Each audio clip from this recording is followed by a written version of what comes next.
বিভিন্ন strong room নিয়ে আগলে রয়েছে তৃণমূল এবং বিজেপি। এইবার এই যে ছবি আপনারা দেখছেন, ক্ষুদিরাম অনুশীলন কেন্দ্রের বাইরে উত্তেজনা। দালালি করছেন আপনারা পোস্টার ব্যালটটা যে ঢোকালেন, ওখানে ক্যামেরা কোথায়? আর শুধু ক্ষুদিরাম অনুশীলন কেন্দ্র নয়, অর্থাৎ কলকাতা থেকে জেলা একাধিক ছবি উঠে এসেছে এই স্ট্রং রুমকে ঘিরে উত্তেজনার ছবি। ক্যামেরাটা কোথায়? আপনারা সেই রুমে ক্যামেরা দেননি কেন? ও দাদা, আপনার কাজটা কাজ, আমাদের কাজটা কাজ না নাকি দাদা? শুনতে পাচ্ছেন না? মাঝে আর একটা দিন, সোমবার সকাল থেকেই শুরু হয়ে যাবে ভোট গণনা। তার আগে একাধিক জেলায় স্ট্রংরুম নিয়ে শাসক বিরোধীর অভিযোগ পাল্টা অভিযোগে ক্রমশ বাড়ছে উত্তেজনা। আসো আসো, এই গেটে আসো, 4 নম্বর গেটে আসো। খোলো খোলো খোলো খোলো খোলো।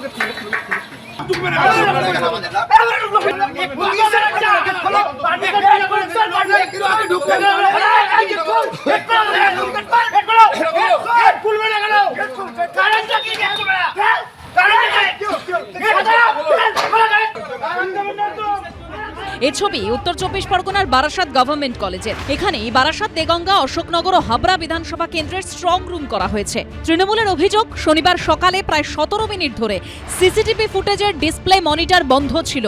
এই অবস্থায় উপস্থিত তৃণমূল কর্মীরা গেট ঠেলে ভিতরে ঢুকতে চাইলে পরিস্থিতি উত্তপ্ত হয়ে ওঠে। এই গেট খুলছে না কেন? কেন গেট খুলবে না কেন? খুলুন খুলুন, গেট খুলুন, গেট খুলুন, গেট খুলুন।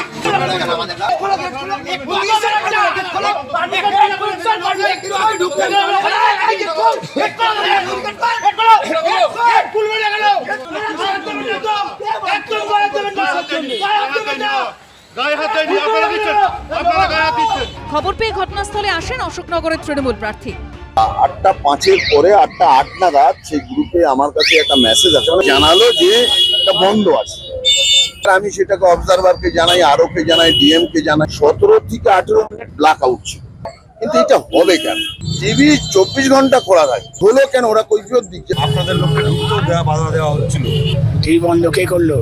কতগুলো টিভি বন্ধ ছিল। পূর্ণাঙ্গ তদন্ত চাই এবং আমরা পূর্ণাঙ্গ ফুটেজ দাবি করেছি। আমরা মনে করছি ষড়যন্ত্র আছে।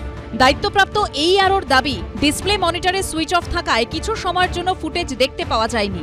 কিন্তু প্রশ্ন হচ্ছে, সুইচ অফ করলো কে? পাওয়ার বাটনটা বন্ধ ছিল, পাওয়ার বাটনটা স্টার্ট প্রেস করার সাথে সাথে সবকিছু চালু হয়ে গেছে। টিভিটা ওইখান থেকে বাইরে থেকে বন্ধ করা হয়েছে। আমাদের কারা করলো সেটা ইনভেস্টিগেশন চলছে, আমরা দেখছি।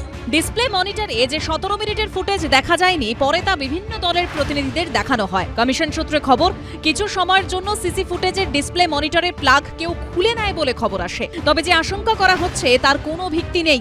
ইউনিভার্সিটি ইনস্টিটিউট অফ টেকনোলজিতে বর্ধমান উত্তর, বর্ধমান দক্ষিণ, ভাতার, আউশগ্রাম ও গলসি এই 5 কেন্দ্রের স্ট্রং রুম করা হয়েছে। বিজেপির তরফে দেওয়া সেখানকার এই ভিডিও ঘিরে বিতর্ক তৈরি হয়েছে, যেখানে দেখা যাচ্ছে বিল্ডিং এর দেওয়াল বেয়ে ছাদে উঠছেন একজন, অন্ধকারে ওপাশে দাঁড়িয়ে রয়েছেন আরেকজন।